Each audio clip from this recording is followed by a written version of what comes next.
भैः वरवरमुनिभृत्यैरस्तु मे नित्ययोगः। श्रीमते रम्यजामातृ मुनीन्द्राय महात्मने श्रीरंगवासिने भूयात् नित्यश्रीर्नित्यमङ्गलम्। मङ्गलं गुरुवर्याय मङ्गलं गुणसिन्धवे वादिभीतिकरार्याय नित्यश्रीर्नित्यमङ्गलम्। सबको जय श्रीमन्नारायण।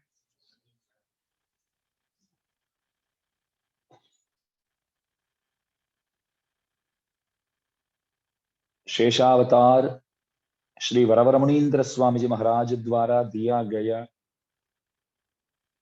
उपदेश रत्नमाला ग्रंथ जो है,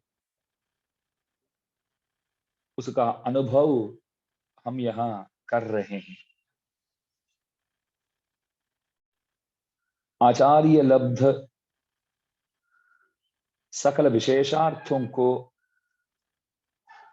एक ग्रंथ के रूप में बना करके स्वामी जी महाराज हमारे लिए प्रदान किए हैं। इस तमिल ग्रंथ का हिंदी विवेचन, हिंदी व्याख्यान पूज्य संपत कुमार आचार्य स्वामी जी महाराज ने बहुत कृपा करके किए हैं। पहले पाशुर में श्री स्वामी जी महाराज, वरवरमुनीन्द्र स्वामी जी महाराज ऐसा कहते हैं कि मेरे गुरुजी श्री शैलेश स्वामी जी महाराज, जो सहस्रगीति आचार्य के नाम से सुप्रसिद्ध जाने जाते हैं, त्रिवाईमुळि पिल्लई करके, उनकी कृपा से जिन अर्थों को मैंने उनके पास बैठ करके प्राप्त किया हूं, उन सदर्थों को मैं आप लोगों के सामने पेश कर रहा हूं। ये आप लोगों को अपने जीवन धन्य बनाने के काम में अवश्य आएंगे, ऐसा बताते हैं। गुरु परंपरा जो है अति विलक्षण बात है।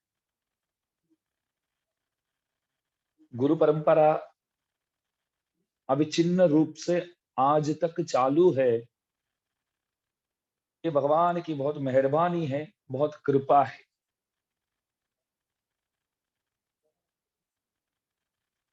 आचार्यों के पास बैठ करके सदर्थों को जानना हर एक शिष्य का कर्तव्य है, अवश्य करने योग्य है। गुरुजनों के पास जाकर के प्रार्थना करके अच्छे अच्छे विषयों को जानना वो करने योग्य काम है, वो ही करने योग्य काम है। क्योंकि ज्ञानान मोक्षः, मोक्ष के लिए ज्ञान अत्यावश्यक है। संसार में बारंबार हम इसलिए गिरते रहते हैं अज्ञान की वजह से।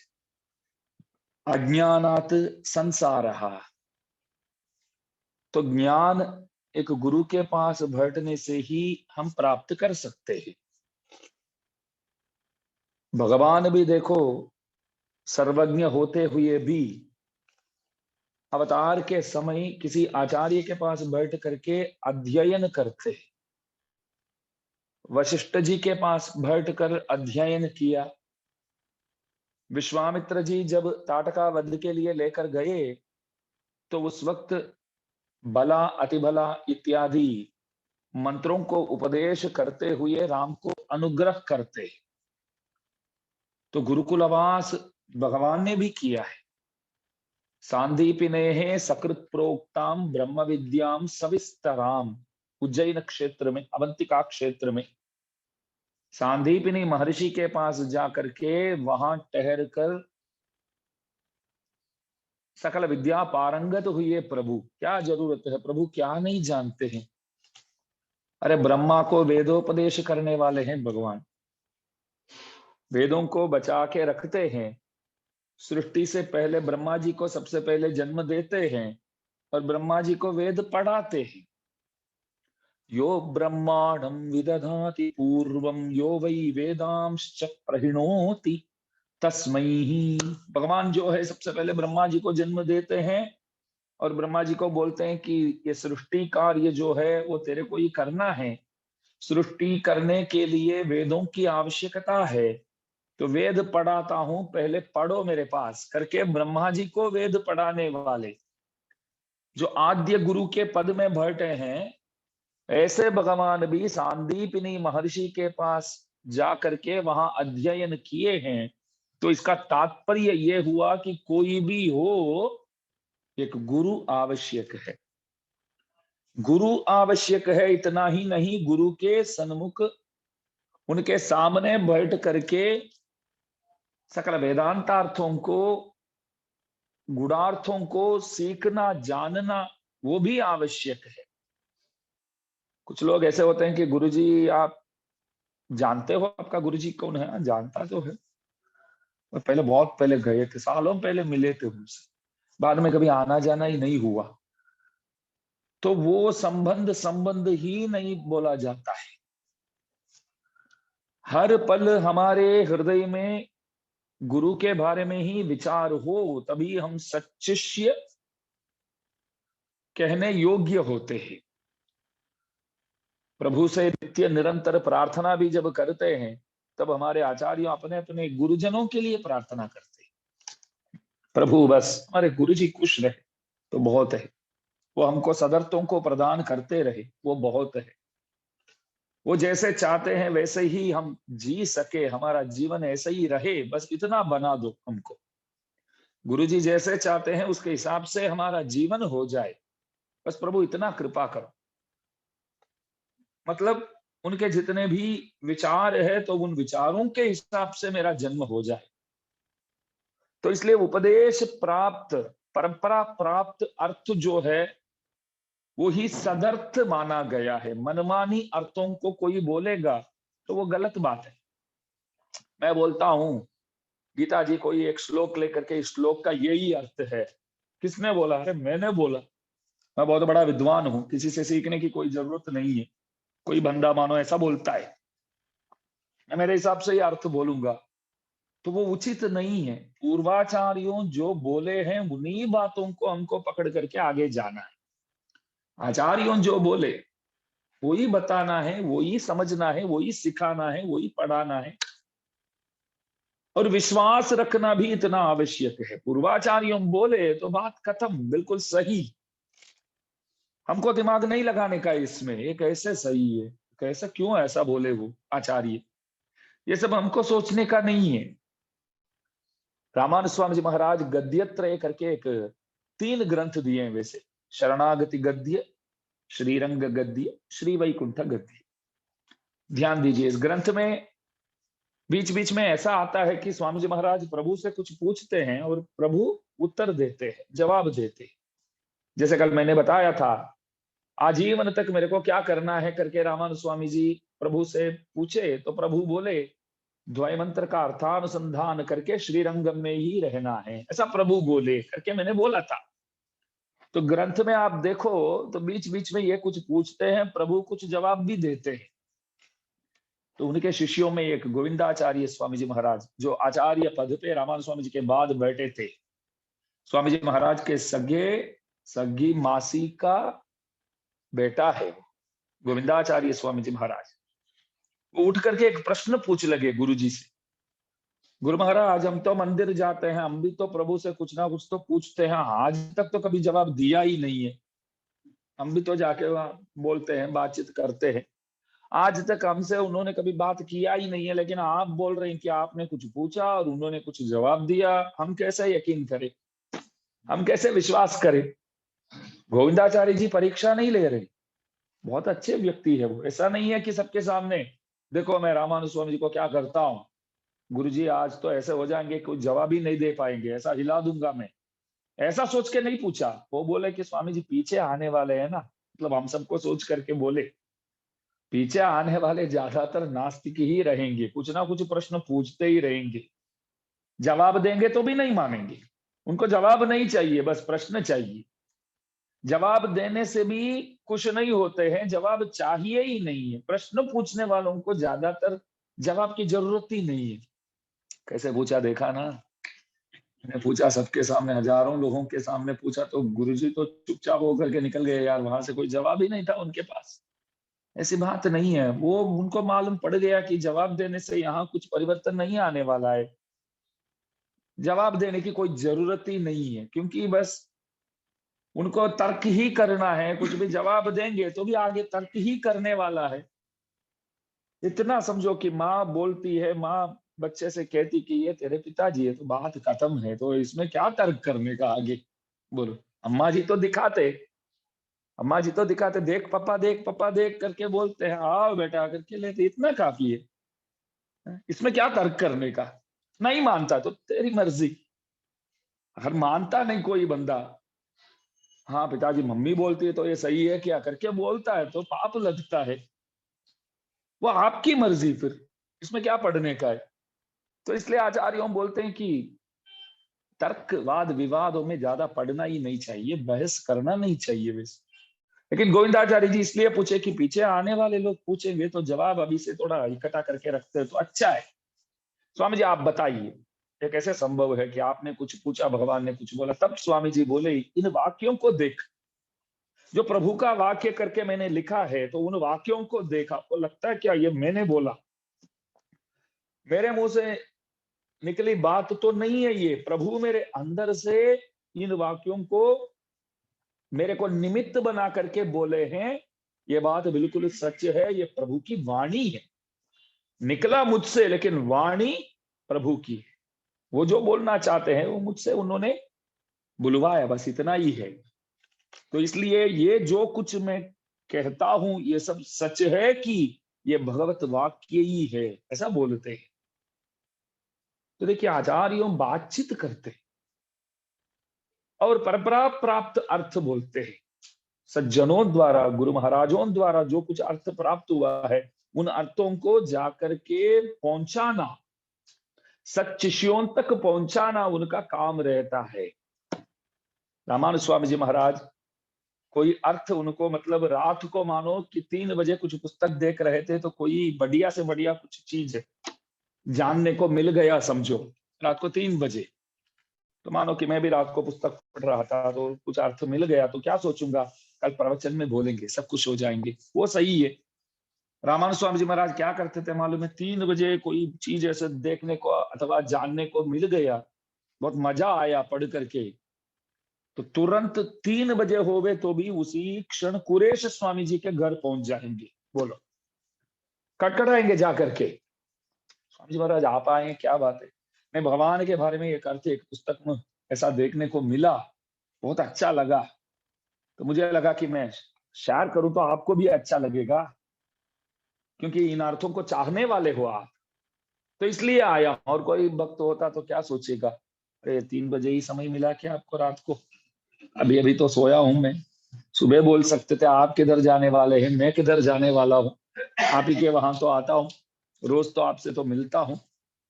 अच्छा है ना, ऐसे वैसे गुरु महाराज आप लोगों को नहीं मिले, जो 3 बजे 2 बजे फोन करके अभी पढ़ा था, मैं भी अभी पढ़ा हूँ, आप बोले कि अभी पढ़ा था मैं करके, मैंने अभी अध्ययन किया बोलते, मैं भी बस पढ़ा हूँ, मतलब लेटा हूँ, मैं भी पढ़ा हूँ, अभी क्या बात है, क्यों फोन कर रहे हैं आप। नहीं, इस अर्थ आपको बताना था। अरे स्वामी जी मैं लाऊंगा आपके वहां, बोले ना आप, तो बहुत नींद आती है। कुरेश स्वामी जी कभी ऐसा नहीं बोलते थे, खुश हो जाते थे, देखो इतने सारे शिष्य गण हैं आपके, फिर भी आप मेरे द्वार तक आकर के बातचीत करके, 1-2 घंटे बैठ के बातचीत करके, उन विषय पर चर्चा करके, बोधयंतः परस्पर, गीता जी में जैसे प्रभु बोले, ऐसे बातचीत करके फिर जाते थे। तो अर्थों को इस तरह पहुंचाते थे, मतलब सही जगह पर पहुंचना चाहिए। सदर्थों को बांटना सब व्यक्तियों पर बांटना वो बहुत आवश्यक होता है। सब व्यक्तियों पर, जो अच्छे अच्छे लोगों को अच्छे अच्छे विषय मालूम होना ही चाहिए। तो वरब्रह्मनिंद्र स्वामी जी बोले, पीछे आने वाले पीढ़ियों के लिए ये अर्थ मैं बोल रहा हूं। तो देखिए, उनकी आखिरी अवस्था में, स्वामी जी महाराज के, वरब्रह्मनिंद्र स्वामी जी महाराज की आखिरी अवस्था में, तो वो लेटे हुए थे, परेशान थे। तो उस वक्त उठ भी नहीं पाते थे समझो, तब भी वो व्याख्यान लिखते थे ग्रंथों के। सब शिष्यों ने पूछा, स्वामी जी महाराज, आजीवन आपने कालक्षेप ही किया है, प्रवचन ही किया है, क्या बाकी है? शिष्यों को तो सब कुछ समझा दिया आपने, कोई बाकी ही नहीं है। हम सब भाग्यशाली है कि आप जैसे गुरु मिले, क्योंकि आप नित्य निरंतर कालक्षेप करके अर्थों को हम लोगों को खूब अच्छी तरह समझाए हैं। सब कुछ आपने बता दिया है, तो अभी क्यों परेशान हो रहे हैं आप? इस परिस्थिति में भी आप अपने आप को कष्ट दे करके ग्रंथ लिख रहे हैं, व्याख्यान कर रहे हैं, तो हमको अच्छा नहीं लगता है। आप आराम करो ना। तो स्वामी जी एक अद्भुत बात बोले, देखो आप लोगों को मैंने सब कुछ समझा दिया, ये बात बिल्कुल सही है, लेकिन पीछे आने वाले पीढ़ियों के लिए कौन बताएगा? इन अर्थों को उन लोगों को कौन सुनाएगा, कौन समझाएगा? जो सुरक्षित करके ग्रंथ बना करके रखूं तभी काम में आएगा ना। तो मैं कभी कभी विचार करता हूँ, आचार्यों इतना कष्ट सहते हुए, शारीरिक मानसिक, उस जमाने के जितने भी कष्ट है, वैसे लाइट वाइट भी नहीं थे, फिर भी बैठ करके इतने सारे ग्रंथों लिखे हैं। तो हम लोगों को ग्रंथों का नाम तक मालूम नहीं है, तो इससे बड़ा अपमान उन आचार्यों के लिए क्या हो सकता है? जब हमारे लिए किए हैं, आप इसी धर्म के अनुयायी है, आप बोलते हैं हम इसी धर्म के अनुयायी है, हम श्री वैष्णव है, तो अपने को कम से कम उन आचार्यों का नाम मालूम होना चाहिए, उनके ग्रंथों के बारे में मालूम होना चाहिए, क्योंकि वो ऐसा बोले कि पीछे आने वाले पीढ़ियों के लिए कौन बोलेंगे। इसलिए ग्रंथ बना देता हूं, उन लोगों के काम में आ जाए, उन लोगों के काम में आ जाए। उन लोगों के जीवन चरित्र में देखो, कभी किसी शादी में गए, किसी के रिसेप्शन में गए, कहीं कुछ मनोरंजक काम उसके लिए गए, ऐसा कुछ नहीं आता है। देखिए, एक पन्ने आप पढ़ो, एंटरटेनमेंट की तो बात ही नहीं है, ये कि मात्र एंटरटेनमेंट, बस प्रभु के पीछे लग जाना, उसके सिवाय कुछ नहीं जानते थे, वही एंटरटेनमेंट है, वही कालक्षेप है। हमारे एक आழ்வாर गाते हैं, தெரித்தெழுதி வாசித்தும் கேட்டும் வணங்கி வழிபட்டும் பூசித்தும் போக்கினேன் போது। पोधु माने समय। समय कैसे निकलता है? कभी पूछते ना कैसा चलता है, चाल से यार, ऐसे जवाब देते, चलता है यार, मतलब कुछ ठीक नहीं चलता है, मतलब यही होता है। आप कब बोल पाएंगे कि बढ़िया चलता है? बस भगवान के पीछे लग जाओ, तब देखो आप बोलेंगे कि बढ़िया चलता है यार, समय कम पड़ता है, बस धंधा करता हूँ, जो जितना मेरे को देना है करके प्रभु समझते हैं, इतना देते हैं, मैं खुश हूँ। सबसे पहले हमारे अंदर ये विश्वास, इस तरह हमको खुद को हमको बनाना होगा कि प्रभु जैसे भी रखेंगे वैसे मैं सहमत हूँ। बस सबसे पहले वो जैसे रखना चाहते हैं वैसे मैं सहमत हूँ, तो हमेशा के लिए आप बोलेंगे कि मैं खुश हूँ, क्योंकि उनकी मर्जी, मैं बस उनका हूं। बस इस तरह आप प्रतीक्षा करते रहो, एक ना एक दिन तो प्रभु तो आपको तो ऊंची पद पर तो अवश्य लाएंगे ही आपको, विश्वास रखो। ये पादुका, प्रभु के जो पादुका है, कभी विचार किया कि हम एक दिन शासक बनेंगे करके, सिंहासन पे बैठेंगे? पादुकाओं ने कभी सोचा होगा? राम पादुका सिंहासन में बैठ गए, जिस सिंहासन में प्रभु बैठने वाले थे, राघवेंद्र सरकार बैठने वाले थे, उसमें बैठ करके 14 साल शासन किया। बोलो, भरत जी तो सेवक बन गए पादुका के, पादुकाओं के सेवक बन करके पादुका राज्य 14 साल तक बाहर ही छोड़ देते हैं चप्पल को। चप्पल कभी विचार किया है अंदर जाकर के एक दिन हम भी सोफा में बैठेंगे? कभी चप्पल सोच सकता है? लेकिन हुआ है। देखिए, प्रभु चाहते तो कुछ भी कर सकते, जो संभव नहीं है उस कार्य को संभव बनाने में जो समर्थ है वही प्रभु है। तो भरोसा रखो, करेंगे प्रभु।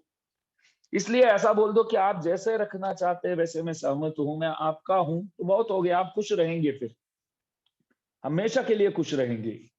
क्योंकि कोई प्रतीक्षा ही नहीं है ना। आशा दुखस्य कारणम, दुख का मूल क्या है? प्रतीक्षा ही है और कुछ नहीं है। प्रतीक्षा ही मत करो तो खुश रहेंगे आप। क्यों प्रतीक्षा करने का है? कर्मण्येव अधिकारस्ते मा फलेषु कदाचन। बस आप हर एक प्रश्न का उत्तर जो है प्रभु गीता जी में बोले हैं। तो कर्म कर, कर्म कर, कर्मानुष्ठान कर। जो कर्म है तेरा कार्य जो है वो करते रह, उसमें लग जाओ। माँ फलेषु कदाचन, पद पर ध्यान मत दो। अरे काम मैं करता हूं तो पल पर प्रतीक्षा तो मैं ही रखूंगा ना। इतना मेहनत किया हूं तो 1 महीना में मैं इतना मेहनत किया हूं, तो कोई मेहनत करने वाला कोई मजदूर बोलता है कि इतना किया हूं, तो मेरे को तो 30,000 तो चाहिए ही चाहिए। ये तो हर महीना 10,000 ही देते हैं सेठ। ये महीना तो इतना काम किया हूं, जाके गला पकड़ के पूछूंगा कि 30,000 दो मेरे को। इतने में मालिक समझते हैं कि देखो इतना मेहनत करता है बेचारा, ये महीना 50,000 देना है उनको। प्रेम से काम किया है, ये महीना काम भी ज्यादा है तो 50,000 देंगे करके वो सोच रहे। ये क्या सोचता है जाके गला पकड़ के 30,000 मांगना है? बोलो। वो 50,000 देना चाहते, तो सीधा गया तो पकड़ लिया। ये 10,000 नहीं चलेगा, चलेगा इस महीना। क्या समझ रखा है हम लोग को? आप सब खुशी रहेंगे हमेशा, हम लोग ऐसे ही रहेंगे क्या? 30,000 आप देंगे ना तभी काम करूंगा, वरना अभी निकलता हूँ।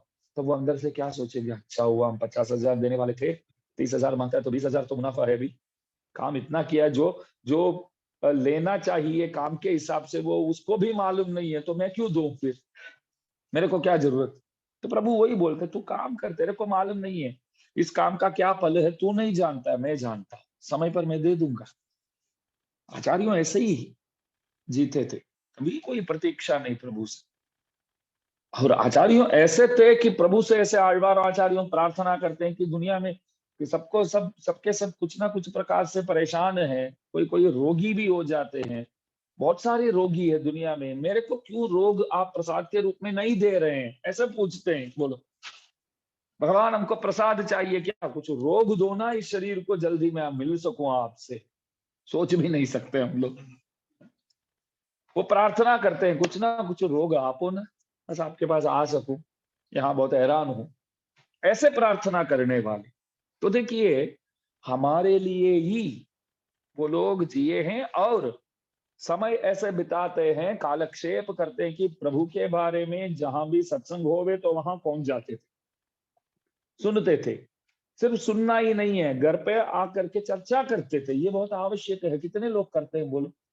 प्रवचन सुनते हैं, ठीक है, कांचीपुरम से आए हैं स्वामी जी, 1 महीना बस सुबह शाम कुछ ना कुछ बोलते रहते हैं। खाली 4 लोग सामने बैठेंगे तो अच्छा लगेगा, समझ में आवे ना आवे, ऐसा नहीं बैठने का।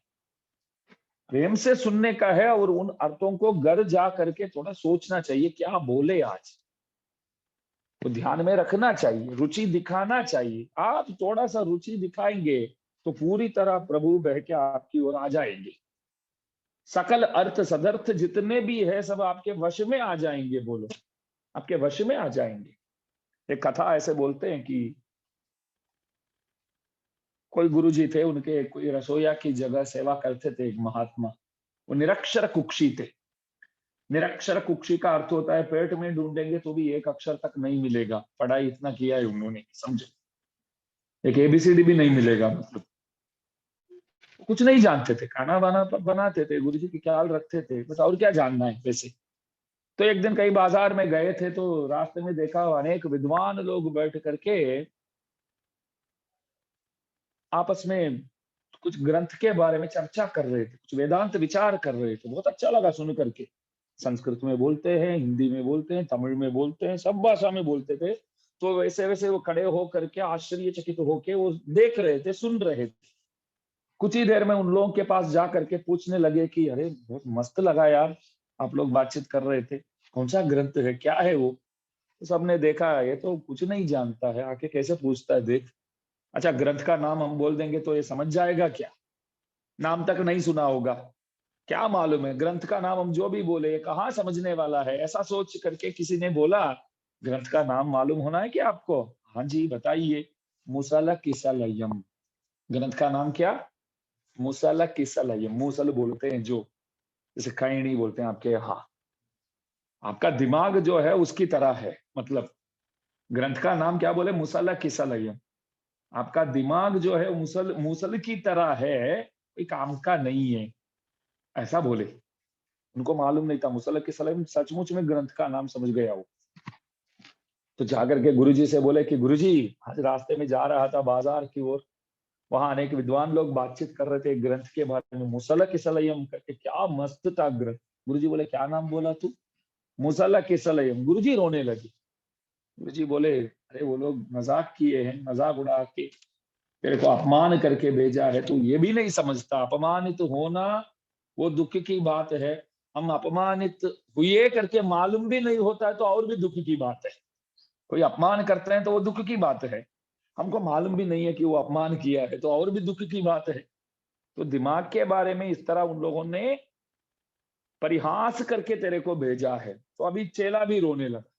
गुरुजी आप क्या करेंगे मालूम नहीं है, आपसे ही ये हो सकता है, मेरे को विद्वान बना दो अभी से। तो लाओ पुस्तक लाओ, पेन लाओ। तब से आ आई ई से शुरू करके इतना बड़ा विद्वान बना दिया, इतना बड़ा विद्वान बना दिया। तो वो सुप्रसिद्ध हुए और सबसे पहले उन्होंने एक ग्रंथ लिखा, संस्कृत में एक ग्रंथ लिखा। ग्रंथ का नाम रखा मुसल किसलयम। क्या नाम रखा? मुसल किसलयम। इतना बड़ा ग्रंथ लिख के वो लेके गए। जिन लोगों ने उस वक्त परिहास किया, मजाक उड़ाया, तो उन लोगों के पास जाकर के प्रणाम करके बोले कि पुस्तक का जो प्रकाशन कार्यक्रम इधर ही है, अभी इधर ही करने वाला। आप लोगों ने बहुत मेहरबानी किया। क्या उस दिन आप सचमुच में जो ग्रंथ के बारे में आप लोग चर्चा कर रहे थे, उस ग्रंथ का नाम बता दिया होता तो मैं विद्वान ही नहीं बनता। क्योंकि ग्रंथ का नाम गुरुजी को बोलता और गुरुजी भी बोलेंगे हाँ बेटा वो बढ़िया ग्रंथ है, तो फिर मैं बोलूंगा कि अरे आपके लिए चाय बनाना है, जाता हूं करके मैं रसोई घर में घुस जाता, समझो। लेकिन आप लोगों ने परिहास किया तो मेरे मन में तो चोट लग गई। मैंने गुरुजी से निवेदन किया, गुरुजी चाहते हैं तो क्या नहीं कर सकते, गुरुजी के उपदेशों द्वारा क्या संभव नहीं है। ये कयैव गुरोर्दृष्ट्या द्वाभ्याम वापि लभेते यत् न तत् तिस्रुभिः अष्टाभिः सहस्रेणापि कस्यचित्। वेदांत देशिक स्वामी जी महाराज बोलते हैं कि गुरुजी अपने दोनों नेत्रों से और अपने आत्मा से जो अनुग्रह करते हैं, मतलब आत्मा को एक चक्षु समझो, एक नेत्र समझो, उनके दोनों नेत्रों से और दो नेत्रों से और शुभे न मनसाध्यात्म, अपने मन से वो जो अनुग्रह करेंगे एक शिष्य के ऊपर, उनके नेत्रों द्वारा जो अनुग्रह को आप प्राप्त करेंगे, उस अनुग्रह को 3 अंक वाले नहीं दे सकते हैं, 8 अंक वाले नहीं दे सकते हैं, 1000 अंक वाले नहीं दे सकते। 3 अंक वाले कौन है? 8 अंक वाले कौन है? 1000 अंक वाले कौन है? नारायण सहस्र शीर्षा पुरुष सहस्राक्ष सहस्रपात स भूमि विश्वतो वृत्वा। वेदेशु पौरुषम सूक्तम, पुरुष सूक्त में इस तरह वर्णन करते हैं। सहस्राक्ष, असंख्येय नेत्र वाले प्रभु जो है, असंख्येय नेत्र वाले।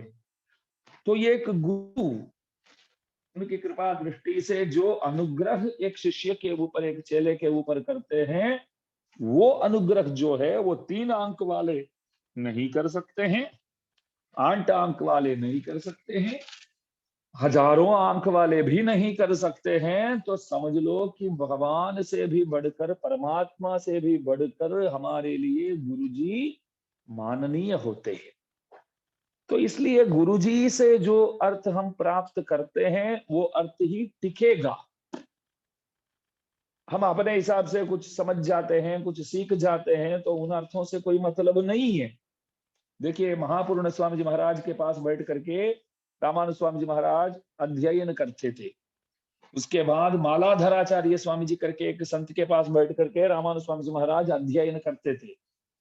तो मालाधराचार्य स्वामी जी महाराज गुरु जी यामुनाचार्य जी के शिष्य थे। आप रामानुज स्वामी जी को पढ़ाते हैं, तो वो कुछ अर्थ बोलेंगे, तब रामानुज स्वामी जी बोले नहीं नहीं ये अर्थ स्वामी जी महाराज, दास को क्षमा करना, सही नहीं लग रहा है, दास अभी बताएगा, वो आपको सही लगेगा करके वो अपने हिसाब से एक अर्थ बोलते थे। मैंने अभी नीचे शुरुआत में बोला कि अपने हिसाब से मनमानी अर्थों को नहीं बोलना चाहिए, आचार्यों जो बोले वही बोलना चाहिए। हाँ मेरे को ये ठीक लगता है, यही सही अर्थ है, यही सदर्थ है करके नहीं बोलना चाहिए। रामायण में आप देखिए लक्ष्मणो लक्ष्मी संपन्न, वाल्मीकि बोलते हैं, एक दृष्टांत के रूप में बोलता हूं आपको। क्या बोले? लक्ष्मणो लक्ष्मी संपन्न। लक्ष्मण जो है वो धनवान है। क्या धन है उनके पास? सेवा धन। प्रभु के पीछे सेवा इतना किया है तो सेवा धन वो भरपूर है। ये वाक्य देखो, लक्ष्मणो लक्ष्मी संपन्न आया है। संस्कृत व्याकरण के हिसाब से देखा जाए, ग्रामर के हिसाब से देखा जाए, लक्ष्मणो लक्ष्मी संपन्न ऐसा आना चाहिए। ग्रामर के हिसाब से वही सही है, अभी प्रयोग गलत है। लक्ष्मणो लक्ष्मी संपन्न करके वो बोले, लक्ष्मी की जगह लक्ष्मी बोले ना, वो प्रयोग गलत है। किया किसने? ये प्रयोग किया किसने? वाल्मीकि भगवान, सामान्य वाल्मीकि नहीं है, वाल्मीकि भगवान बोलते। प्रयोग गलत है, उन्होंने किया है। तो हमारे आचार्य बोलते हैं कि हम कौन होते हैं कि उनको जाकर के व्याकरण पढ़ा सके, सिखा सके? वाल्मीकि को व्याकरण सिखा सके ऐसा कोई तैयार हुआ कि अभी तक? वेदांत के स्वामी जी महाराज एक जगह बोलते हैं कि वाल्मीकि भी हुए, वेदव्यास भी हुए। ये आश्चर्य की बात है, हंसने योग्य बात है कि ये दोनों मौजूद है, फिर भी बहुत सी कवियां उठ गए कि हम भी कवि करके बोल। जब ये दोनों मौजूद है तो और भी अनेक लोग उठ करके बोलते हैं हम भी कवि है। ये तो कली कोलाहल है, समझो, कली कोलाहल है। पहले जमाना ऐसा था कि आजकल तो सबके सब भाषण देने लगे, सबके सब हम सब प्रवचन करते हैं। पहले ऐसा नहीं होता, डरते थे बड़ों क्या बोलेंगे, क्या समझेंगे। क्योंकि अच्छे अच्छे विद्वानों का लक्षण यही होता था, कोई भाषण देते थे तो कैसे बोलते, बढ़िया बोलते कि नहीं वो नहीं देखेंगे, कहाँ वो गलती करता है वही देखेंगे, अपशब्द कुछ बोलता है क्या वही देखेंगे। तो इसलिए बड़ों के सामने कोई कुछ बोलते ही नहीं थे, तब सब डरते थे, फिर जीभ पकड़ लेंगे यार, तो ख्याल रखना पड़ेगा सामने क्या बोले, नहीं बोल सकते। तो लक्ष्मणों लक्ष्मी संपन्न करके बोले, आर्ष प्रयोग बोलते, आर्ष प्रयोग। बस पूर्वजों ने, मतलब कुछ लोगों ने इस तरह प्रयोग किया है, ऐसा समझ लो। इसमें ज्यादा कुछ विचार विमर्श करने का ही नहीं है, ये सही है गलत है। कौन जा करके बोले कि ग्रामेटिकल इश्यू है इसमें? आप जो बोले ना वो ग्रामर के हिसाब से सही नहीं है पिंटू भाई, व्याकरण के हिसाब से सही नहीं है करके कौन बोल सकते हैं? तो देखिए आचार्यों कुछ बोलते हैं तो वो सही है। तो रामानंद स्वामी जी क्या बोले अभी मालाधराचार्य जी को? आप जो अर्थ बोल रहे हैं वो दास को सही नहीं लग रहा है, अर्थ यही होगा। तो उन्होंने पूछा, ये तो आड़वंदार यामुनाचार्य जी, मेरे गुरुजी मेरे को बोले थे, ध्यान दीजिए, मेरे गुरुजी मेरे को, आप अभी जो अर्थ बोल रहे हैं ये अर्थ मेरे को बोले थे, अभी याद आ गया, अभी याद आ गया। लेकिन मुझे ये आश्चर्य होता है कि मेरे गुरुजी को आपने तो कभी देखा ही नहीं। यामुनाचार्य जी से तो रामानंद स्वामी जी मिले ही नहीं एक बार भी, फिर कैसे वो मेरे को जो अर्थ बोलते थे उन अर्थों को आप कैसे जानते हैं ये बताओ। तब स्वामी जी महाराज बोले, मैं, रामानुज स्वामी जी बोले, मैं यामुनाचार्य जी के लिए एक एकलव्य हूं। महाभारत में आता है ना एकलव्य। उन्होंने क्या दिया गुरु जी के लिए? अंगूठा काट करके दिया।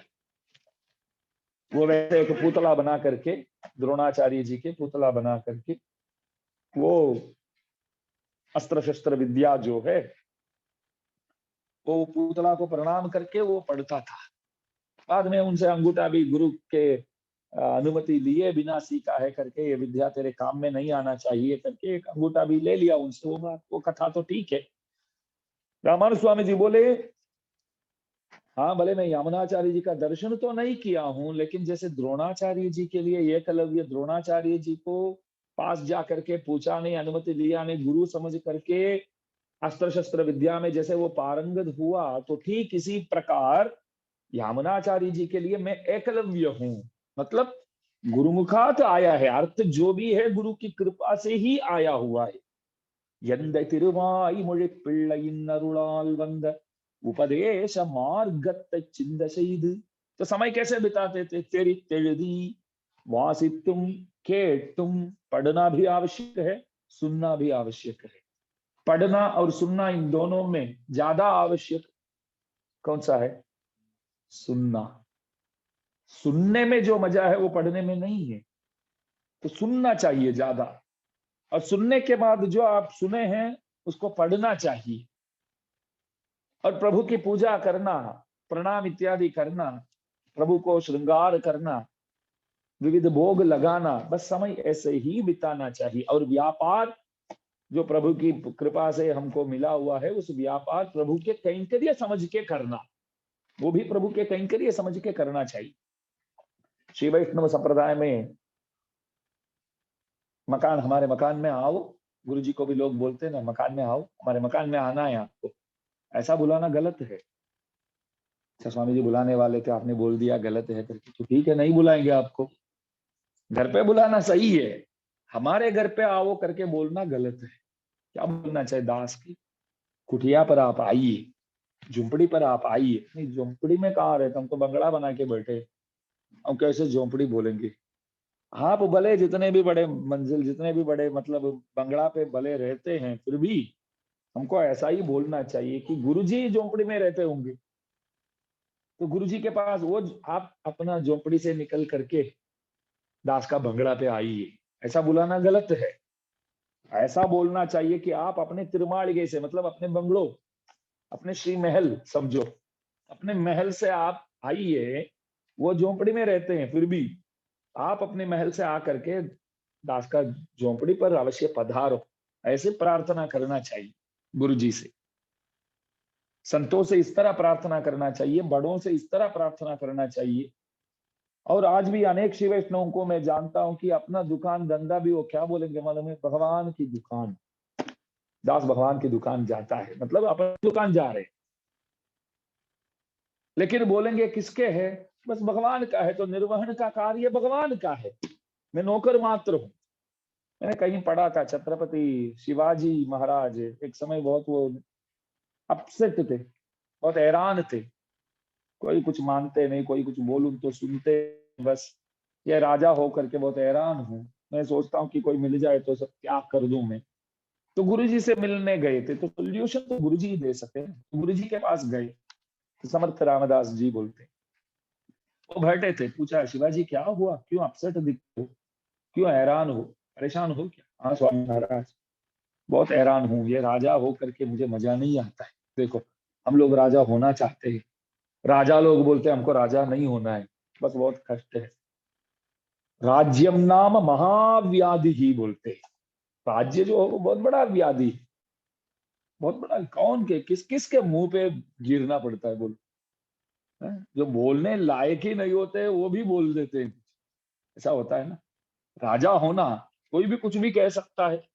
आज भी देखिए, नहीं बोलते हैं कि गली गली में खड़े होकर के फलाना नेता पर, मैं आपको पूछता हूँ, जवाब देने की हिम्मत आप में है क्या? अरे आपकी धर्मपत्नी भी जवाब नहीं देती आपको, बड़े बड़े पद में बैठे हुए नेता गण कहाँ से जवाब देगी? और आप एक गली में खड़े होकर के, कोई नहीं जानता, गांव में भी आपको कोई नहीं जानता, लेकिन भाषण देने वाले पार्टी वाले ऐसे ही होते हैं ना, मैं आपको पूछता हूँ, मेरे सामने आकर के वाद विवाद करने की क्षमता है आप में? तो ये नीचे बैठने वाले सब पूछे ये कौन है? पहले हमारे गांव के ही है, हमारे गांव के आज तक देखा ही नहीं है। तो गांव वाले भी नहीं जानते हैं, जो बड़े बड़े पद में जो बैठते हो, वो यहाँ से उनको बुलाता है, मेरे साथ आओ। तो राज्यम नाम महाव्याधि, एक एक पल कौन क्या बोलेगा, किधर क्या होने वाला है, और उसका परिणाम क्या बनेगा, ये डरते डरते डरते ही राज्य करना पड़ता है। सच में ही राज्य करने वाले पहले अच्छा लगे, बाद में सोचेंगे कि ये कोई अच्छा व्यक्ति, सुयोग्य व्यक्ति मिल जाए तो बहुत है भैया, बहुत हो गया, तो चाहिए ही नहीं। बोलना चाहिए, कुछ लोग बोलते भी है, बहुत कम लोग बोलते हैं। कुछ लोग बोलते हैं कि नहीं हम ही रहेंगे हमेशा के लिए, ऐसा भी होते हैं। ठीक है, जो सही तरह राज्य करना चाहते हैं तो उनके लिए तो बाधाएं बहुत आते हैं, और वो बोलते हैं कि ज्यादा समय इसमें नहीं रहना है, ऐसा होता है। तो राज्यम नाम महाव्याधि ही बोलते, सब नहीं चाहिए। तो व्यापार भी प्रभु का ही है, सब कुछ प्रभु का ही है, बस मैं एक नौकर मात्र हूं। तो छत्रपति शिवाजी जी बोले कि कुछ ठीक नहीं लगता, क्या करूं? तो स्वामी जी बोले तेरा मुकुट है ना, वो निकाल, मेरे पास रख। तो रख दिया, अब से मैं राजा हूं, अब से क्षेत्राधिपति मैं हूं, तो मेरा नौकर है। तो एक क्षण एक मिनट ऐसे देख करके बोले, बहुत अच्छा किया गुरुजी, अब तो मैं खुश हूँ, मैं तो अभी खुश हूँ, बस पूरा वजन आपके चरणों में रख दिया, अभी आप कैसे राज्य संभालेंगे वो आपको देखना है, अब से राजा आप हो। रामदास जी महाराज की जय करके सब बोले। मैं चलूं? हाँ चलो। तो जा रहे थे तो गुरु जी बोले, इधर आओ शिवाजी, इधर आओ। क्या बात? मैं राजा हूं ना, जो भी मैं बोलूं तेरे को सुनना पड़ेगा ना? हाँ सुनना पड़ेगा। तो देखो ये राज्य मेरा है, मैं तेरे को सौंपता हूं, मेरे प्रतिनिधि हो करके प्रतिनिधित्व के रूप में इस राज्य को तेरे को निभाना है, संभालना है, ये राजा का आदेश है। तो बोले ठीक है गुरुजी, अब तो मैं कुछ, ये मेरा तो नहीं है ना, तो टेंशन नहीं है मेरा।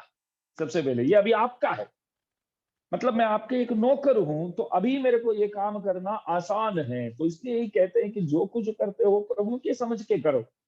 अपना समझ के हम करते हैं तभी टेंशन में बैठ जाते हैं, उनका समझ के करो तो उनका है, तो सोल्यूशन निकालना उनका काम है। तो तेरी तेरी वासित्तुम केट्टुम वणंगी वழிपट्टुम पूसित्तुम पोक्किनेन पोदु। समय बिताना जो है प्रभु के हिसाब से सोच विचार, प्रभु के बारे में पढ़ना, सुनना, सीखना, इस तरह करना चाहिए, उसी को कालक्षेप बोलते हैं। वंद उपदेश मार्गते चिंद செய்து अनवरत हमेशा सदर्थों ही अपने अंदर होना चाहिए और उन सदर्थों के बारे में सोचते सोचते सोचते समय बिताना चाहिए। तो स्वामी जी बोले, वरब्रह्मेंद्र स्वामी जी महाराज, देखो मेरे को जो प्राप्त हुआ वो सामने रखता हूं, आप लोग भी स्वीकार करो। लेकिन एक बात है, जो ज्ञानी लोग होते हैं वो लोग इस ग्रंथ का वखाण करेंगे। जो लोग दोष निकालना ही चाहते हैं, समझो काम ही वही है, बस दोष निकालना है, कुछ ना कुछ बोलते रहेंगे, दोष कुछ ना कुछ निकालते ही रहेंगे। वो लोग शायद निंदा भी करेंगे इस ग्रंथ के, कोई मना लेते हैं तो भी मेरा मन आनंद में मदमस्त होकर के मैं नाचूंगा नहीं, कोई निंदा करेंगे तो भी मेरे को कोई दुख नहीं लगेगा। मतलब इस ग्रंथ की वकाण लोग करते हैं तो भी ठीक है, कोई निंदा करते हैं तो वो जो जानते हैं वही करते हैं। निंदा करने वाले जो जानते हैं तो अपने हिसाब से चलते हैं, कोई बात नहीं, क्योंकि बात भले अच्छा है तो भी निंदा करने वाले होंगे। देखो सुबह 9 से 10 प्रवचन, रात को 9 से 10 प्रवचन, आप लोगों से निवेदन क्या करते हैं, कृपया आओ, बस इतना ही है। लेकिन कोई बोलेगा दुकान में बैठे बैठे भी, अरे 2 बार है ना ये प्रवचन, नहीं रखना था।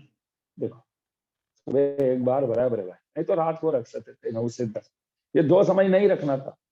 तो मैंने पूछा आप कितने दिन आए, कितने दिन गए? नहीं, एक दिन भी नहीं जा पाए। तो आपको 2 बार हो गए, 3 बार हो गए, क्या जाता आपका है?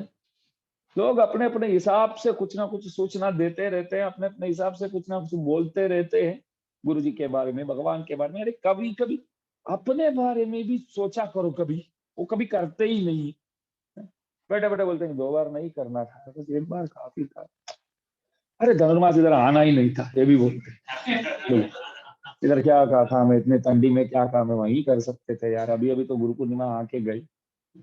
लोग बोलते हैं, बोलने वाले तो बोलते रहेंगे, इसमें क्या है? नहीं वो सब में तो पढ़ना ही नहीं, पढ़ने वाले भी नहीं, बोलने वाले को भी वो मालूम है, वो सब सुन करके वो उसके हिसाब से चलने वाले नहीं है। लोग सुनाई देता है?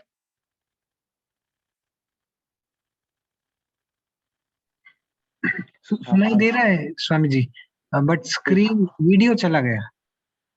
अभी देख, अभी अभी वीडियो आ रहा है बट अपोजिट साइड में आ रहा है आपका। वो हो जाएगा, वो हो जाएगा। तो इसलिए बोले कि लोग तो कुछ ना कुछ बोलते रहेंगे, तो उसके हिसाब से ही चलना है, तो कुछ नहीं कर पाएंगे ना। ऐसा नहीं बोलना चाहिए, बस अर्थ कहीं भी मिल जाए, सदर्थ मिल जाए तो वहां पहुंचना चाहिए। और आचार्य नित्य निरंतर उसके लिए तो प्रयास करते रहते हैं। तो निंदा करने वाले करेंगे, इतने सारे ग्रंथ लिखने की क्या जरूरत है। पूज्यपाद अनंगराचार्य स्वामी जी महाराज, पूज्यपाद संपत कुमार आचार्य स्वामी जी महाराज के गुरु जी, मतलब ससुर जी गुरु जी, पूज्यपाद गादी जगत गुरु अनंताचार्य स्वामी जी महाराज के सचिष्य अनंगराचार्य स्वामी जी महाराज अपने जीवन काल में 1200 ग्रंथ लिखे, एक नहीं दो नहीं, 1200 ग्रंथ लिखे हैं।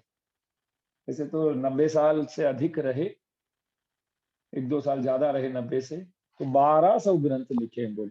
हर महीने हिंदी में, तमिल में, तेलुगु में, संस्कृत में 4 भाषाओं पर मासिक पत्रिका निकालते थे हर महीना, सालों तक चलता था वो। बोलो, मैं अभी पूछता हूँ कि क्या जरूरत थी ये सब करने की? पूछने वाले पूछते हैं, क्या जरूरत है? अरे वो पैसे भी वो इकट्ठे करके रखते थे तो उनके परिवार वालों के काम में आ जाता। रोजाना प्रभात फेरी, रोजाना प्रभात फेरी लगातार 50 साल तक, एक दिन नहीं, 2 दिन नहीं। बोलो, वो देखिए, एक बात बताऊंगा उनके बारे में। 21 साल के थे वो, बहुत बड़े विद्वान तो थे, लेकिन वेदाध्ययन पूरा नहीं किया हुआ था, वेद को पूरा नहीं जानते थे। 21 साल के थे, बाकी सब पढ़ लिया, तो वेद कुछ ना कुछ कारणवशात क्लास नहीं जा पाए, तो क्लास किया नहीं, तो वेद नहीं अध्ययन किया, वेदाध्ययन नहीं किया हुआ था। किसी एक स्वामी जी देख करके बोले अनंगराचार्य स्वामी जी महाराज को, जितने भी बड़े विद्वान हो यार, वेद नहीं आता है ना आपको? ब्राह्मणा नाम धनम वेद, ब्राह्मणों का धन जो है वो वेद है। अगर वेद नहीं आता है तो खुद को ब्राह्मण के कहो ना कहो, कोई फर्क नहीं पड़ता है। वेद तो मालूम होना चाहिए। 21 साल के हो तो वेद नहीं आता है करके उन्होंने बोला, मुसला किसलाइन जैसे बात है। तो उसी समय स्वामी जी ने विचार किया कि कुछ भी करके वेद पढ़ना है। भैया आज भी रिकॉर्ड है, 21 साल के बाद वेदाध्ययन करना शुरू करके 28 साल के थे तब पूरा करके वो प्रभात फेरी बाहर निकले अपने सह अध्यायियों के, मतलब सह विद्यार्थियों के साथ। अकेले नहीं, साथ साथ 7-8 विद्वानों को तैयार कर दिया। दास के साथ अभी जो शेषाद्री जी आए हैं, शेषाद्री जी के पिताजी के दादाजी थे ये सुदर्शनाचार्य स्वामी जी महाराज के, आचार्य पुरुष अच्छे कुल के। उनके एक बड़े दादाजी सुदर्शनाचार्य स्वामी जी महाराज करके थे, वेद के बहुत बड़े विद्वान थे। अनंगराचार्य स्वामी जी महाराज उनके पास जाकर के प्रणाम करके कांची लेके आए उनको, आप कांची पधारो। वो बोले क्यों? हमको वेद पढ़ाने आ जाओ। तो उन्होंने देखा, कितने साल के हो? बस 21 साल का, शादीशुदा हूँ, बच्चे है। अरे 7-8 साल के होते तब पढ़ने आते हैं यार वेद, ब्रह्मचारी होते हैं तब 14 साल तक पढ़ते हैं, 7-8 साल पढ़ते हैं।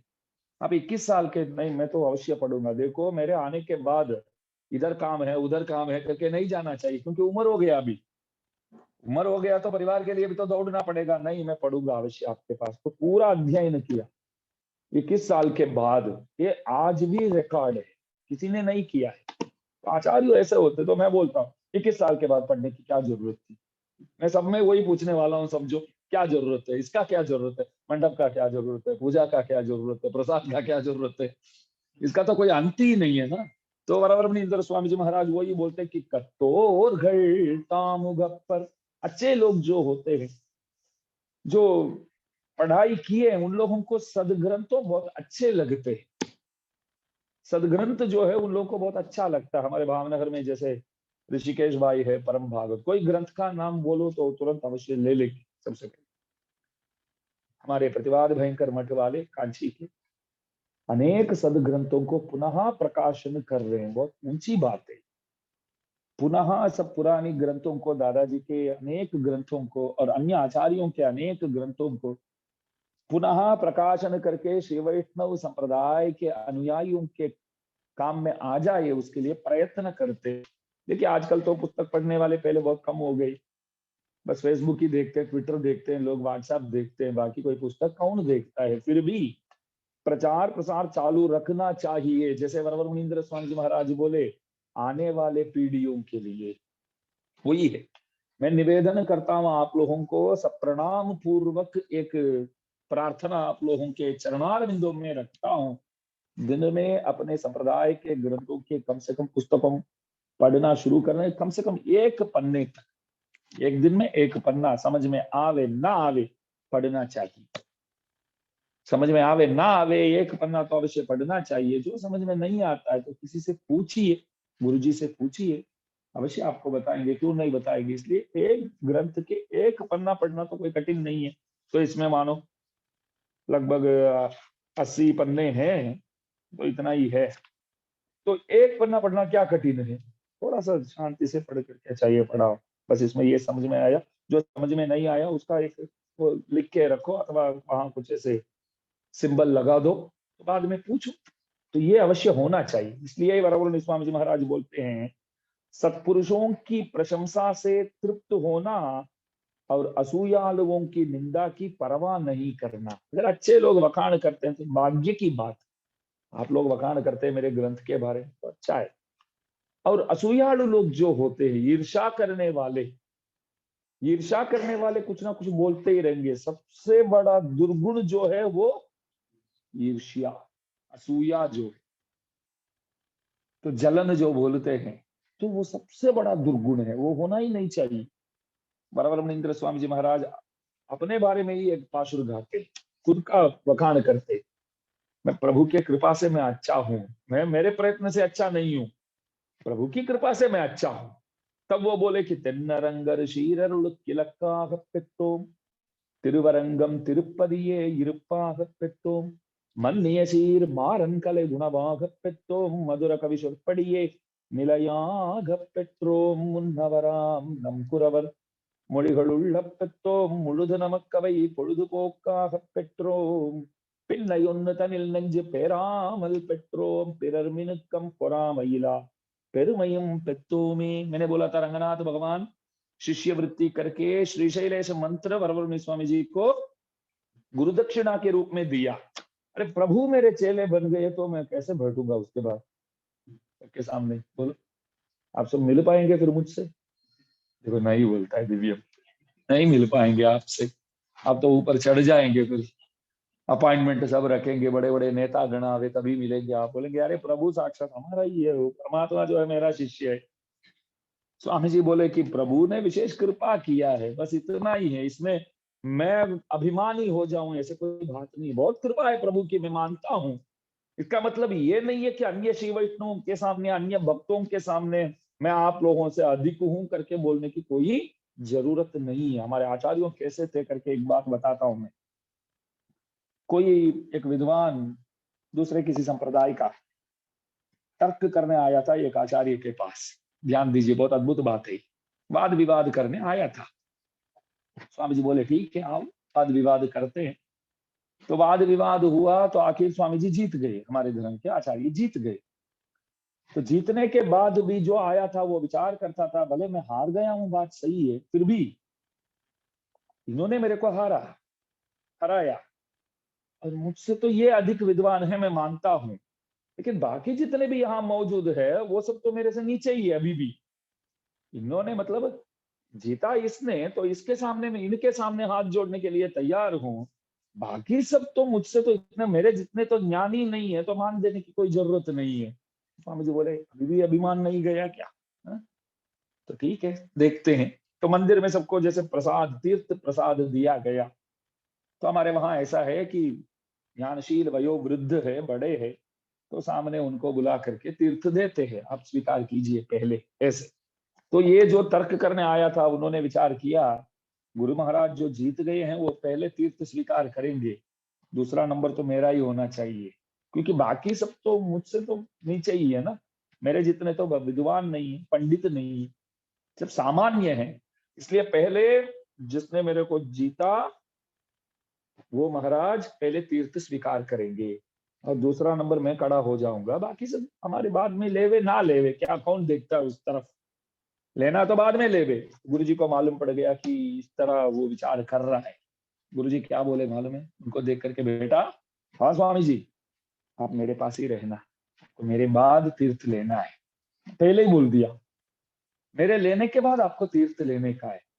उन्होंने सोचा कि अरे मन में विचार करते थे हम वही करना चाहते थे, स्वयं बोलते हैं क्या बात है? देखो वो मान देते हैं, उनको मालूम है यहाँ जितने भी मौजूद है वो कोई हमारे जैसे नहीं है करके उनको मालूम है, तर्क करके वाद विवाद करके उन्होंने देख लिया मेरे ज्ञान के बारे में, वो अच्छी तरह जानते हैं। गुरु जी बोले हाँ मैं अच्छी तरह जानता हूँ तेरे को, तू चिंता मत कर, मेरे पास खड़े हो जाओ, मेरे तीर्थ लेने के बाद आपको लेने का है। ठीक है स्वामी जी, दास भी वही विचार करता था। तो ऐसे खड़े हो गया स्वामी जी के पास, तो स्वामी जी खड़े थे तो पास में खड़े थे, स्वामी जी बोले नहीं इधर नहीं, एक साथ आइए आप, मेरे बाद आपको मिलेगा। तो सब श्री वैष्णवों को आगे करके स्वामी जी महाराज लास्ट जा करके खड़े हो गए। ये वाद विवाद करने आया था, जो भाष्य संप्रदाय के विद्वान था, उसको क्या बोला गया, मेरे बाद में आप लेंगे करके बोले ना, तो मेरे पास आ जाओ। तो उन्होंने लिया, खीर लिया, तो देखने के बाद पास में देखा तो कोई नहीं थे वहां, क्योंकि सबको तो पहले आगे खड़ा कर दिया। तो सब शिव वैष्णवों ने जैसे तीर्थ ग्रहण किया, बाद में गुरु महाराज ने तीर्थ ग्रहण किया। तत्पश्चात जो बंदा आपका आप जो सोच रहे थे वो तो हो गया ना, मेरे बाद लेना था आपको, वही तो हुआ है। जैसे मैंने लिया, बाद में आपने ही लिया और कोई नहीं लिया। स्वामी जी महाराज फिर भी ये क्या फिर भी हार गए हो तो अभिमान छोड़ दो ना, अभी तो सुधर जाओ, अभिमान छोड़ दो। इसलिए बराबर स्वामी जी बोले कि रंगनाथ भगवान आकर के मंत्र तो प्रदान किए, श्रीशैलेश पद्य, तो भाग्य की बात है, मैं मानता हूं, लेकिन इसका मतलब ये नहीं है कि मैं सर्वाधिक हूं, मैं कभी ऐसा नहीं सोचता। और श्रीरंगम में रहता हूं, कोयल सर्वमणवाल मामुनि घर करके सब बोलते हैं, बात सही है, भगवान की दया है कि मैं इस क्षेत्र में हूं। एक दिव्य धाम में रहना वो प्रभु की कृपा के बिना संभव नहीं है। तो इस तरह बोलते बोलते वो बोले कि मैं अनेक प्रकार से तो भाग्यशाली हूं, प्रभु स्वयं आकर के मेरे पास शिष्यवृत्ति करके गए हैं, भाग्यशाली हूं, लेकिन सबसे बड़ा भाग्य मैं ये समझता हूं कि कोई बंदा सुखी है तो उसको देख करके मेरे अंदर जलन नहीं होती है, इसलिए मैं सबसे बड़ा भाग्यशाली हूं। तो प्रभु आपके शिष्य हुए, वो भी आपको इतनी बड़ी बात नहीं है। आप बोलते कि वो भी बड़ी बात नहीं है, कोई सुखी है तो देख करके मैं नाराज नहीं हूं, देख करके मेरे अंदर जलन नहीं है, ये मेरा भाग्य है, इसलिए मैं भाग्यशाली हूं। तो इसलिए असूया बहुत गलत चीज है। निरंतर उठ करके प्रभु से वही प्रार्थना करना चाहिए कि किसी को देख करके मेरे में ईर्ष्या ना आ जाए, प्रभु बस इतना करो दया। कोई खुश है तो खुश रहे, वो देख करके वो क्यों खुश है, कुछ हो जाए, बर्बाद हो जाए तो बहुत अच्छा रहेगा। लोग ऐसे ऐसे विचार करते हैं यार, होते हैं लोग ऐसे। कोई खुश है तो सह नहीं पाते, कोई खुश है तो सह नहीं पाते, बोलते कि मेरे भले दोनों आंख चले जाए, उसका एक जाए तो भी काफी है। पहले ऐसे बोलते थे कि भले मेरा एक चले जाए उसका दोनों चले जाए, अभी और भी खतरनाक हो गए, बोलते मेरे दोनों चले जाए तो भी एक तो निकालो उसका। ऐसे गलत बात है, ईर्ष्या बहुत गलत चीज है। तो स्वामी जी महाराज यहाँ बोलते हैं कि जो लोग होते हैं ना विद्या में उत्तीर्ण जन, ये ग्रंथ को पाकर के आनंदित हो जाएंगे, बढ़िया ग्रंथ मिला, बढ़िया ग्रंथ मिला करके खुश हो जाएंगे। विद्या में आसक्ति करने वाले योग कहते हुए कि अहो हमने ये ग्रंथ पाया है, दादाजी व्याख्यान इस तरह लिखते हैं, हमने ये ग्रंथ पाया है, आनंदित होकर फिर इसका अध्ययन करने लगेंगे। जैसे ग्रंथ मिला तो अपने नेत्रों में इस तरह रख के पूजा करके फिर पढ़ने लग जाएंगे। और दूसरे लोग, जो लोग अच्छे लोग होते हैं तो बुरे लोग भी तो होंगे ना, तो दूसरे लोग मात्सर्य से यदि इसकी निंदा करेंगे, क्या ग्रंथ है, क्या उन्होंने नया बोल दिया ऐसा जो हम नहीं जानते हैं, वो चीज कहाँ बोला उन्होंने, सब तो हम जानते ही है, क्या ऐसे उन्होंने कहा, क्या ऐसे बढ़िया अर्थ बोल दिया इसमें, ऐसे निंदा करने वाले तो करने दो। तो उससे हमारी कौन सी हानि होगी, हमारी कोई हानि होने वाली नहीं है इसमें।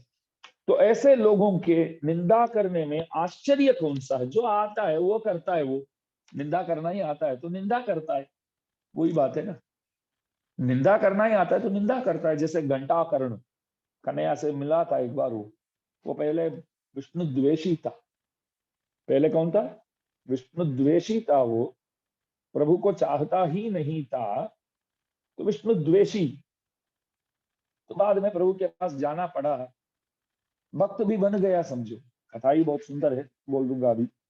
वो विष्णु द्वेषी, दोनों कान में वो बेल लगाकर घूमता था, कोई नारायण बोलेंगे ना तो डुक डुक डुक डुक, सुनना ही नहीं है, मतलब कोई ना बोलेंगे तो ये बोलता था ना, मतलब वो नारायण बोलने के लिए ना बोलते, कोई नारा ना बोलेंगे ना वो नहीं सुनने का। जैसे हम लोग आजकल ब्लूटूथ के ये लगाते कान में, वैसे पहले वो लगाता था, वैसे घंटा लगा करके ऐसे घूमता था, कोई बोले विष्णु बोले तो ना ही नहीं, ऐसा इतना बड़ा द्वेष था। कहीं जा रहा था, शिव भक्त था वो, कोई गलत बात नहीं है, एक बात है, कोई बंदा शिव के भक्ति करते हैं अथवा ब्रह्मा के भक्ति करते हैं, गलत बात है नहीं है, परंतु विष्णु पारम्य नारायण परतत्व के खिलाफ कुछ बोलना नहीं चाहिए।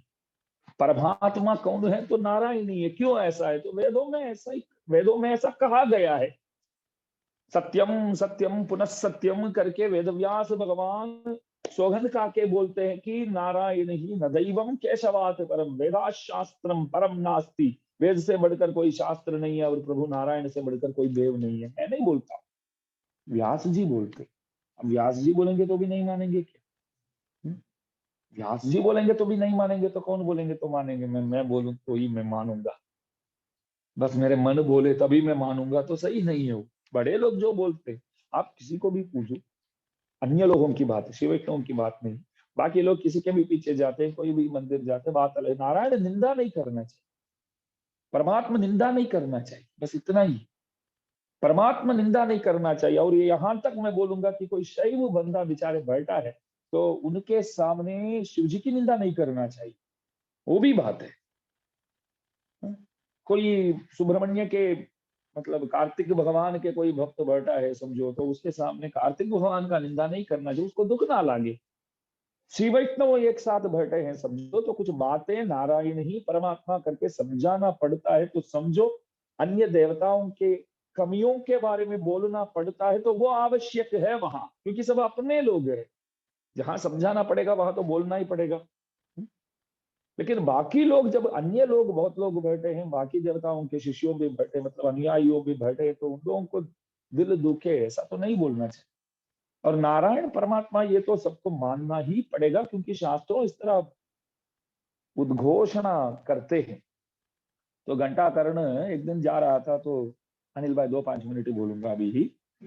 तो घंटाकर्ण जा रहा था, तो सामने कोई आए, बोले कि आपके जो भगवान है शिव जी मोक्ष दे सकते क्या? अरे आशुतोष, सब कुछ दे सकते हैं, क्या बात करते हैं आप? हमारे महेश्वर सब कुछ दे सकते हैं, जाके पूछो तो सही। तो सीधा गए और महेश जी से बोले कि आप मोक्ष दे सकते? शिव जी बोले ये किसने सिखाया तेरे को? तो आकर के गाड़ी चाहिए, बंगला चाहिए, यही मांगता था, मैं भी देता था। ये मोक्ष की बात किसने कहा? किसने बिगाड़ दिया लगता है तेरे को? रास्ते में एक महर्षि मिले, वो बोले बेटा बात सही है उनकी, मोक्ष निश्चेत जनार्दनाथ, मोक्ष ईश्वरीय जो है वो मेरे पास नहीं है, वो नारायण ही दे सकते हैं। बाकी ऐहिक सुख जो भी है तो बोल, मैं जरूर व्यवस्था करूंगा तेरे लिए। पहले 4-5 बंगला दे चुका हूँ, और भी इससे बड़ा एक रिसोर्ट चाहिए तो बोलो, तेरे नाम पे कर देता हूँ। वो सब संभव है मुझसे, जो मुझसे संभव है वो खुला बोल देता हूँ। मोक्ष जो है वो मैं नहीं दे सकता, मेरे वश की बात नहीं है। तो कौन दे सकते हैं? अरे मैं तो नाम तो बोलूंगा, लेकिन तू सुनेगा भी नहीं ना, तुरंत ऐसा हिलना शुरू कर देगा। अच्छा वही वही दे सकते हैं क्या फिर? हाँ, ठीक है, मैं जाऊं उनके पास, आपको बुरा तो नहीं लगेगा? जाओ, ये ज्ञान प्रदान करने के लिए तो मैं बैठा हूँ। शिव जी बोलते हैं, परमात्मा ज्ञान देने में समर्थ होते हैं शिव जी। नारायण ही परमात्मा करके समझाने वालों में सर्वोत्कृष्ट माने जाते हैं। इसलिए तो पार्वती जी ने पूछा कि केनो पाये न लघुना विष्णु और नाम सहस्रकम पठ्यते पंडितैर नित्यम श्रोतुमिच्छामि हम प्रभु। तुरंत शिव जी क्या बोले? श्री राम राम रामेति रमे रामे मनोरमे सहस्रनाम तत्तुल्यम राम नाम वरानने। राम नाम बोलते मैं वही करता हूँ, नित्य निरंतर वही जाप करता हूँ। काशी में विश्वनाथ जी प्रसिद्ध है, अभी तो कॉरिडोर लोकार्पण अभी अभी तो कुछ दिन पहले हुआ, हम सबने देखा। कभी किसी ने विचार किया काशी में विश्वनाथ जी बैठ करके क्या करते, शिव जी वहां क्यों विराजते? कोई कारण जानते? राम नाम, कोई भी बंदा वहां मरेगा तो कान में जाकर के राम नाम बोलेंगे। वो बोले कि इसलिए ही बैठा हूँ, ये क्षेत्र को पकड़ करके इसलिए बैठा हूँ कि कोई भी जाने का समय आ गया तो, मरने वाला है तो सदगति पहुंच जाए, दिवंगत आत्मा सदगति को प्राप्त करे। तो राम नाम बोलता हूँ कान में, तो मेरा काम यहाँ वो दिया गया कि बैठ करके राम नाम लेता रहता हूँ। तो घंटाकर्ण को बोले तू जा सकता है, तो वो गया था वहां, घंटाकर्ण गया था सामने। तो प्रभु के सामने भी गया, प्रभु से बोला तू गया तो क्या लेके जाऊं? प्रभु से मिलने जाते तो खाली हाथ तो नहीं जाना चाहिए ना, राक्षस था वो। तो वो सोचा कि यदन्ना तस्य देवता, जो मैं खाता हूँ वो प्रभु को भोग लगा के खाना चाहिए। मैं क्या खाता हूँ? रोज है ना किसी को मारता हूँ और पका के खाता हूँ, तो वही प्रभु को भोग लगाना है। तो देख रहा था कि कोई मिल जाए तो मारते हैं और पका के ले जाते हैं। प्रभु को भोग लगाना है तो कोई ब्राह्मण का शरीर मिल जाए तो अच्छा रहेगा, बोलो। तो कोई जा रहा था, एक जनोई पहन के जा रहा था बेचारा, तो बोला इधर आ, तो ब्राह्मण हो क्या? अरे जनोई पहना हूं, देखो। अच्छा, पंडित हो, विद्वान हो, या सामान्य ऐसे ही साधा ब्राह्मण हो? अरे बहुत बड़ा पंडित हूँ, काशी तक जा करके पढ़ाई करके आया, तू ही चाहिए मेरे को फिर। ऐसे कोई सामान्य ब्राह्मण का शरीर नहीं चलेगा, बस बढ़िया मिल गया तो ऐसे हमारा तो बेचारा वही चला गया। वो तो वो ले जाता है पास में, इदम नवम शरीरम, ताजा है, फ्रेश है, बोलता है। भगवान कन्हैया के सामने रख के बोलता है कि ताजा है, नया है प्रभु, फ्रिज में रख के नहीं लाया हूँ, अभी अभी पका के लाया हूँ आपके लिए। प्रभु बोले हाँ, जो तू खाता है वो मेरे को अर्पण करना चाहता है, इतना तो सही है, क्योंकि तू राक्षस योनि में जन्मे लाए, तो उसके हिसाब से जो खाता है वो करता। क्या चाहिए तेरे को? उसको मोक्ष भी बोलना नहीं आता था, कुछ बोलते हैं लोग वो चाहिए, वो आप ही दे सकते हैं, वो आप ही दे सकते हैं करके हमारे शंकर दादा भी बोले, तो आप दे दो ना मेरे को। प्रभु बोले ठीक है, यहाँ तक आए हो और सिफारिश भी है, शंकर दादा बोले हैं, पौत्र जी, मेरे पौत्र जी बोल करके भेजे हैं आपको, तो ठीक है, मिल जाएगा। उन्होंने बोला मेरे भाई को भी दो, तेरे भाई मेरे को जानते हैं क्या? अरे मैं भी आपको अभी अभी जानता हूँ, मेरे भाई आपको नहीं जानते। अरे जो मेरे को जानता भी नहीं है कैसे मोक्ष दूं? तब वो बोलता है, बहुत बढ़िया बात बोला उन्होंने, मैं आपको जानता हूँ, मेरे भाई मेरे को जानता है, और क्या चाहिए? मैं तो सामने आ गया हूँ, भक्त बन गया हूँ, मेरे को दे रहे हैं ना, तो मेरे को देख करके मेरे भाई को भी दो। प्रभु ने प्रदान किया, बोल, प्रभु ने प्रदान किया। तो जो निंदा करता था, तो नित्य निरंतर प्रभु का नाम लेते ही ऐसे ऐसे करने वाले, तब भी प्रभु नाराज नहीं थे। तो उसके बाद वो जा करके प्रभु से हाथ जोड़ करके बोला कि मेरे को मोक्ष चाहिए। तब भी प्रभु ये नहीं बोले कि अभी एक घंटे पहले उस महर्षि से मिलने से पहले तू कैसे व्यवहार करता था मेरे को सब मालूम है, मेरा नाम भी नहीं सुनता था ना, ऐसा नहीं बोले प्रभु। आचार्यों भी ऐसे ही होते कि आप निंदा करते तो करो, आपको जो आता है वो आप करते हैं, वकाण करते तो बस दास का भाग्य है, सद्भाग्य है कि आप वकाण करते हैं। तो कत्तोर तामुगपर कल्वितन निलाशयुल्लोर பெத்தோம் என உகந்து பின்பு கற்பர் மத்தோர்கள் மாச்சரியத்தால் இகழில் வந்ததன் நெஞ்சே இகழ்கை ஆச்சரியமோதானவர்க்கு। ऐसे दूसरे पाशुर में इस सदर्थ को स्वामी जी महाराज बताते हैं, समझाते हैं कि अच्छे लोग इस ग्रंथ को लेकर के अपने जीवन को धन्य बनाएंगे, और निंदा करने वाले करते हो तो कोई बात नहीं, हमको कोई इसमें से परवाह नहीं है। ऐसा कहकर तीसरे पाशुर से लेकर के आழ்वारों की महिमा बताते हैं। बहुत अद्भुत प्रसंग आगे बहुत है, जो सबसे नम्र निवेदन है, तो नित्य निरंतर सुबह और शाम आकर के दुकान में बैठ करके ऐसे कभी चर्चा ना हो, दो समय प्रवचन की क्या जरूरत है? आपको ऐसा बोलना चाहिए कि 3 समय करना चाहिए। भावनगर में दादाजी जाते थे तो वहां के लोग याद करते हैं कि 3 बार प्रवचन करते थे दिन में, बोलो। दास भी अभी 2 साल पहले एक बार हम पिंटू भाई गए तो दिन में 3 बार, कम से कम 6-7 दिन तक, 6-7 दिन तक वहां के हमारे परम प्रिय रजनीकांत भाई बोले कि दादाजी ऐसे ही करते थे, 3-3 प्रवचन दिन दिन में, क्या बोलते थे, क्या मजा वो जमाने में आता था। ऐसा लोग तो इसलिए तो प्रयत्न तो करते हैं, तो ठीक है, आप आ नहीं पाते तो बात अलग है, लेकिन क्या जरूरत है करके कोई पूछे नहीं। वैसे एक बात कोई मुंह से निकल भी जाता है ना, कोई बातचीत करने कोई दुकान पे आते तो ये सब बात हो जाती है। जो विचार में नहीं है, सोच में नहीं है, फिर भी कोई आ जाते तो ऐसी बातें कर लेते हैं। हार्मलेस है, वैसे हार्मफुल नहीं है, फिर भी नहीं करना चाहिए, वो लाभ उठाना चाहिए। बस दास वही कहता है, तो बोलने में भूल चुकी हो तो दास क्षमा प्रार्थी है। तो कल सुबह 9 बजे, ठीक 9 बजे त्रिपावई कालक्षेप में हम सब शामिल होकर के अनुभव करेंगे। सबको जय श्रीमन्नारायण। श्रीमते रम्यजा मातृ मुनीन्द्राय महात्मने श्रीरंगवासिने भूयात् नित्यश्री नित्यमंगलम्।